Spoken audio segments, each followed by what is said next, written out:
You guys are ready. Aaron, was the first day of practice like? Well, it's good. Good to be out here with the guys. Still learning the offense, but good to be in a jersey and cleats again. How long will it take you to get acclimated, you think, to the offense? I mean, those are two different things. The offense, it's a lot of the similar terms from the Shanahan offense, so I got a lot of stuff already booked. There's a couple new words and different things formationally, but I have it figured out, in a couple weeks probably. Aaron, you visited here over 70 days ago. What made now the right 70? time? 70, yeah. It's been a little bit. What made now the right time to sign a deal and be here? I was dealing with a lot of things in my personal life, and some things improved a little bit where I felt like I could fully be all in here with the guys. Had a great conversation with Mike throughout the entire process, and Omar. But it's good to get that done and get behind us. Aaron, why was the Steelers the right fit for you? I think it starts with Mike Tomlin. I mean, I've been a fan of his for a long time.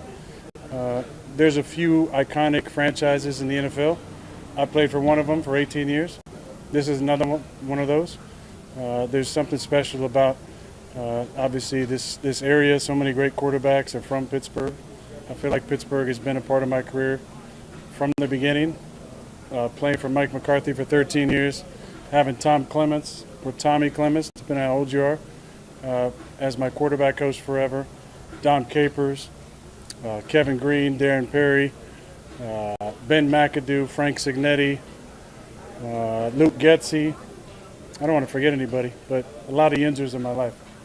You had said a week ahead of the draft you were leaving all options open, including retiring. How clear-cut was it in your mind as you went through the process that you were going to play again? I wouldn't say it was super clear-cut.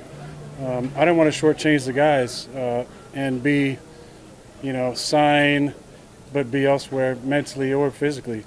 So until I could be here and be all in, I needed to take care of my business. Aaron, what was your message to the team today? I'm going to keep that between me and the guys. Kim Hayward talked on the podcast this morning about how important it would be to bring This morning? This morning. Yeah, nice. But he talked about the leadership that you could bring to the offensive side of the ball and how that'll be very important. How much of that was the conversation when you first talked to the team about what you can be as a leader? Well, I think I just want to be a servant leader here and just pass on the knowledge that I have with 20 years, the experience, and just try and fit in with the guys, get to know them, let them get to know me, and just enjoy the process. Everything's new. It's like the first day of school. I don't know a lot of guys' names. They don't have names on the back of the jerseys here. They don't have names on the doors in the meeting room. So I literally walk out of the locker room lost, try and grab somebody. Hey, where am I going? But I'll get the feel of it, and I'm excited about making this home. Aaron, at this point in your life, why do you still want to play? Yeah, I mean, I think that's what it is. Like, I don't need it for my ego. I don't need it to keep playing.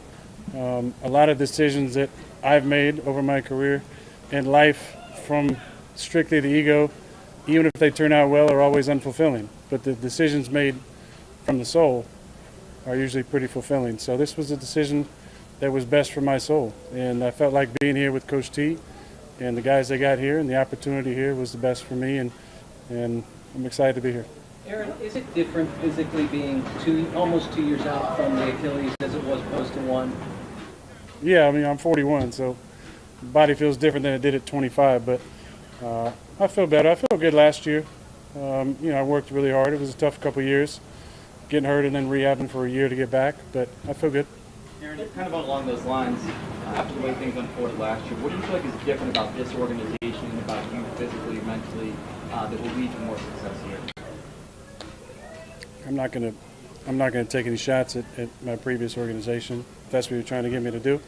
I'm just going to talk about these guys. I like the opportunity here. I like the feel with the guys. I like how Mike T has been in the meetings. Tom Arth and I have known each other since 2006. He was in my quarterback room our first off season together. Still has the prettiest drop I've ever seen. So it was good to see him. Arthur I've known for a number of years. Obviously everybody in the Shanahan tree is close.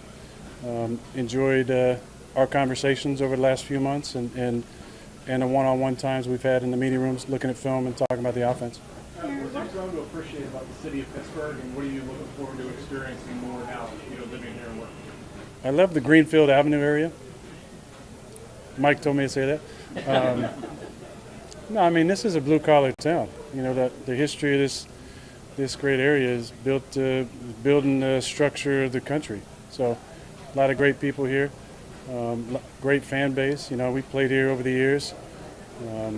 They even got their own song they play, you know, late in the third or in the fourth quarter. But it's a special place to play sports. Just great blue-collar people, and I'm excited to meet some of the fans along the way.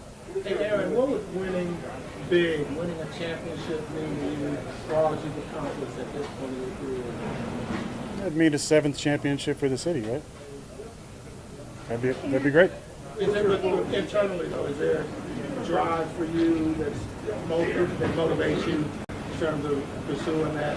I have a lot that motivates me, but this is about the love of the game that's given me so much over the years, and you know, making peace with a nice long career.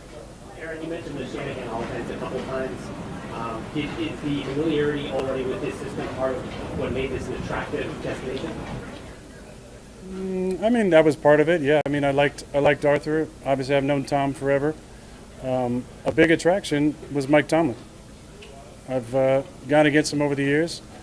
The way that the conversations went between him and I, between whatever it was in March or April, and you know, the last Sunday when I called him, was some of the coolest conversations I've had in the game.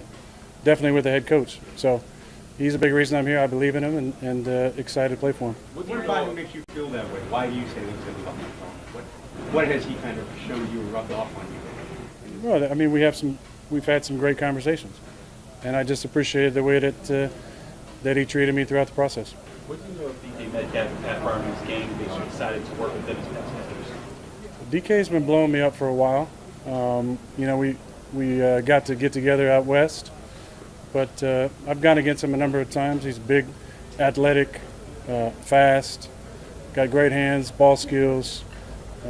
But the thing that really excites me the most is his character. I think he's a high character guy.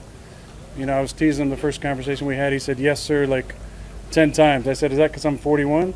He said, "No, that's how I talk." So I like his whole personality and his approach and the way he is on the field, his professionalism.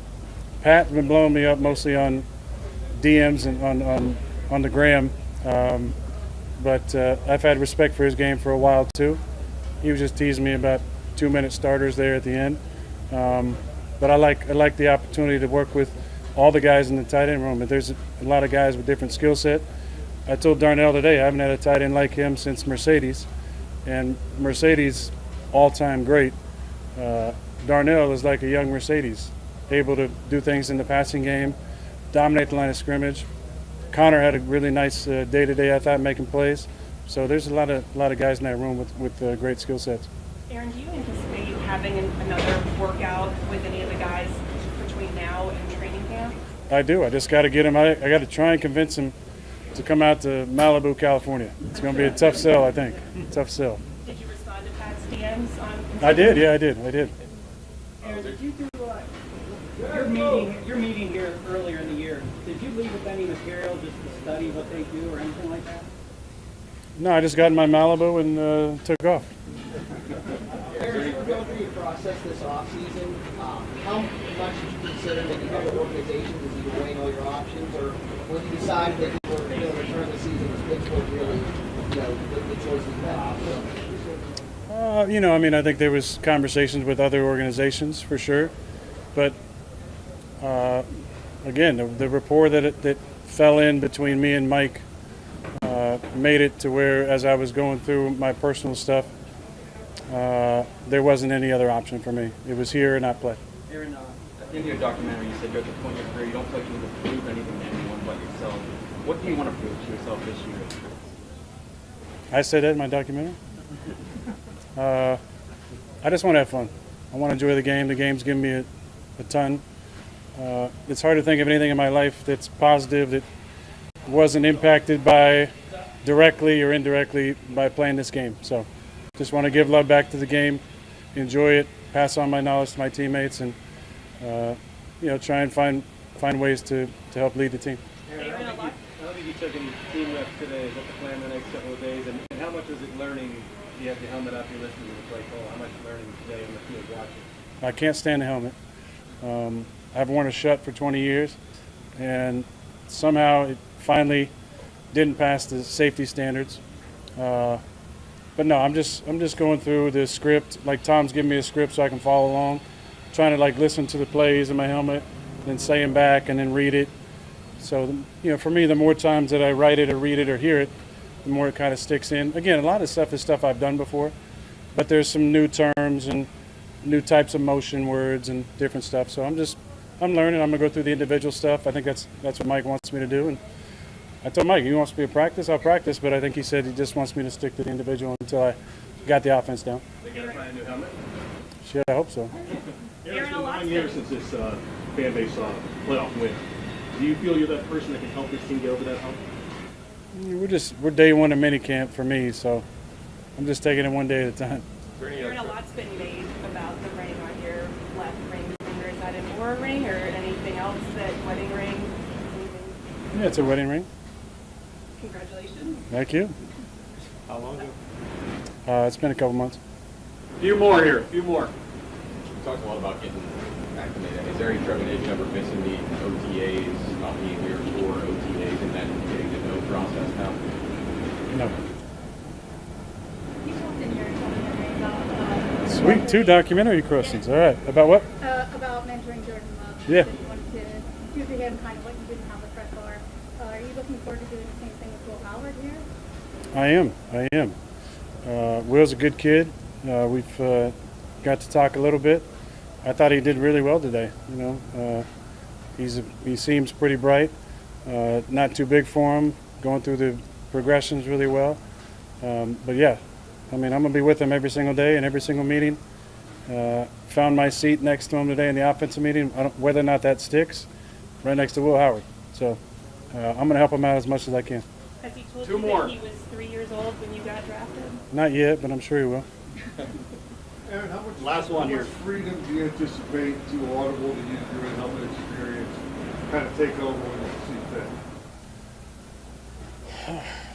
I don't understand that last term, take over when I see fit. I've called some 2 minutes over the years.